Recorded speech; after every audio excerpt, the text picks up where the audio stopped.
আসসালামু আলাইকুম বস। ওয়ালাইকুম আসসালাম। সাহেদ, কেমন আছো? বস, এই শালার বেটাদের তো কম মারলাম না, কিন্তু ওরা তো কোনো টাকা ম্যানেজ করতে পারতেছে না। কি করব বলেন তো এখন? আর কিচ্ছু করা লাগবে না। নতুন প্যাসেঞ্জার নিয়া জল রং অলরেডি রওনা দিয়ে দিছে। এই প্যাসেঞ্জারগুলোর মধ্যে কিছু রোহিঙ্গা আছে। রাকিব নামের এক লোক তোর কাছে আসবে। সে আসলে ওই রোহিঙ্গা মাইয়াগুলারে তার হাতে তুইলা দিস। রোহিঙ্গা মেয়ে নিয়ে সে কি করবে? রোহিঙ্গা মাইয়াগুলি রে চড়া দামে বেচে দিছি। হ্যাঁ, বলেন কি? আর শোন, রোহিঙ্গা পুরুষগুলার গায়ে একটা ফুলের টোকাও দিবি না। এইটা তো বুঝলাম না বস। এই বাঙালি যাত্রীগুলারে ক্যাম্পে আটকাইয়া পিড়াইলে যাই হোক কিছু টাকা হইলেও পাওয়া যায়, কিন্তু এই রোহিঙ্গা ফকিন্নির বাচ্চা গো গার্জিয়ানদের কোনো বাড়তি টাকা পয়সা দেওয়ার কোনো সামর্থ্য নাই। শোন, এই চালানে একটা কাম করবি। বড় সাহেব, চা। কি কাজ? থু, থু।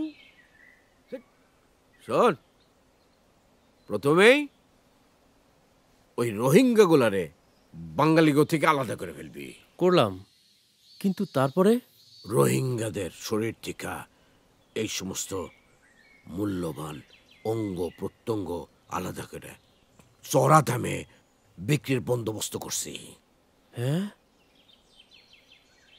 বলেন কি বস? টাইগার ডিয়ামা একজন ডাক্তারকে টর্চার ক্যাম্পে নিয়ে আসবে।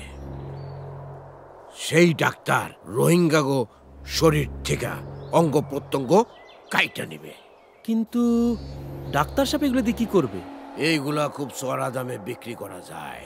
Bharat, Thailand, Singapore, Malaysia, Japan, Taiwan এই সমস্ত দেশের হাসপাতালগুলাতে বাংলাদেশিদের অঙ্গ প্রত্যঙ্গের বাজার এখন তুঙ্গে।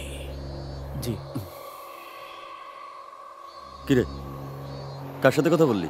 শোন, ওই শালা রাজাকারের বাচ্চা তো আবার নতুন করে ফোন দিয়ে আসছে। এমনি শালার সারাদিন মারতে মারতে লাইভ পাংখা, আবার কোন ডাক্তারকে পাঠাবে এই লাং কিডনিগুলো বিক্রি করার জন্য। কত দেখি কোন আজব বলিস কাহিনী কি এটা। সব?